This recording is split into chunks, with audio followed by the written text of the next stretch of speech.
generation of women who inherited all the burdens of the past, and yet found the will and the means to reject them.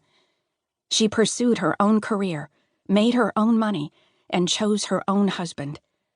The demure bride in the photograph was also a woman who made her way into the world and never looked back. She was a schoolgirl, just 15 years old, when she left her home at the southern tip of India, in the state of Kerala, and traveled to Bihar, a place known even then as the poorest and most violent in India. The train took her to a small market town called Mokama, built up around a railroad junction at a bend in the river Ganges. It was little more than a few shops serving the railway workers and big landowners. And yet, a few minutes' walk from the railway station, there was a grand Catholic church, a hospital, and a nursing school run by a handful of nuns from Kentucky. My mother remembers the sisters with a mix of emotions. They were strict and enforced their rules mercilessly. They were tall and pale. They spoke with incomprehensible accents. They were uncompromising in their standards. They taught her everything she knows about nursing. They looked after her for years. They indulged her. They changed her life. Beyond the limits of these family stories, there was so much more I wanted to know. How did she manage to travel so far at such a young age, when few women dared to leave their homes without the protection of a man? Why Bihar? And why did these nuns choose to start a hospital in Mokama, a town so small it didn't appear on most maps of India? Why did they leave Kentucky and come to this particular corner of India, just months after partition, to a place that had been scarred by violence between Hindus and Muslims?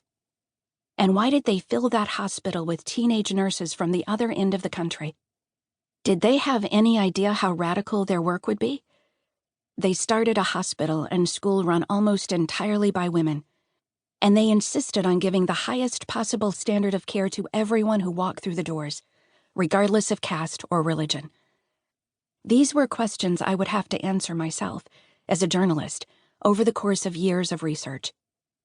I made my first trip to Mokama in 1998, contacting the sisters through what was still the most reliable means of communication, the mail. I sent them a letter asking if I might visit, and then another a few weeks later to let them know which train I planned to take. I was traveling around India at the time, and tried repeatedly to reach them by phone to confirm that they would be able to meet me at the station. I was reluctant to travel there alone.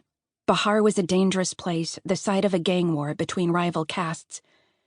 I was unable to reach them by phone, so eventually I took a deep breath, bought my train ticket, sent them a telegram with the name of the train and its arrival time, and hoped for the best. It was an overnight train from Delhi going east across Uttar Pradesh. I knew exactly when we had crossed the state line into Bihar. It was the moment the ticketless travelers began jumping into the compartments. As we got closer, the train slowed in the middle of the night and came to a stop. There was a body on the tracks. I couldn't determine who had been killed or how, but I resolved to myself that if there was no one to meet me when I reached Mokama, I would simply remain at the station and take the next train back to Delhi. I arrived at Mokama Junction in the bright morning sun, and two of the sisters were there waiting for me. The delay turned out to have been fortuitous.